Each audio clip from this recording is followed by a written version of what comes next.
आज तो हितेश भाई ने हद कर दी, छोटे बच्चों की पतंग काट कर डांस करने लगे।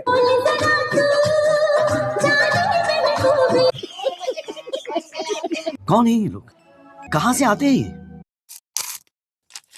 सो hello guys, welcome back to my new vlog. तो गाइस, छत पर आकर देखा तो हितेश भाई पतंग उड़ा रहे थे। फिर किया, तुम्हारे भाई ने हितेश भाई को धक्का देकर उनसे पतंग छीन ली। चल झूठा। और मैं खुद ही पतंग उड़ाने लगा और 3-4 लोगों की पतंग काट दी। इतनी खुशी मुझे।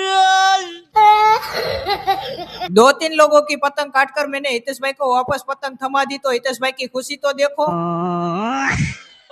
फिर 5 बज गया था, इसलिए मैं काला घोड़ा लेकर निकल गया आस्था को कुल से लेने के लिए। और रास्ते में मंदिर में दर्शन करने के लिए जाना था, इसलिए मैं मंदिर में आ गया। मंदिर आकर मैंने माता जी के दर्शन कर लिए हैं। आप भी माता जी के दर्शन कर लो और कमेंट में जय माता जी लिख दीजिए। मंदिर से आकर मैं आस्था को लेने के लिए स्कूल गेट पर पहुंचा और वहाँ पे आके देखा तो करण भाई मिले। करण भाई से बातचीत करते करते आस्था की कॉल से छुट्टी हो गई। अगर आपको आज का व्लॉग पसंद आया है तो लाइक शेयर सब्सक्राइब और फॉलो जरूर कर देना। तो मिलते हैं नए एक धमाकेदार व्लॉग में, तब तक के लिए बाय बाय।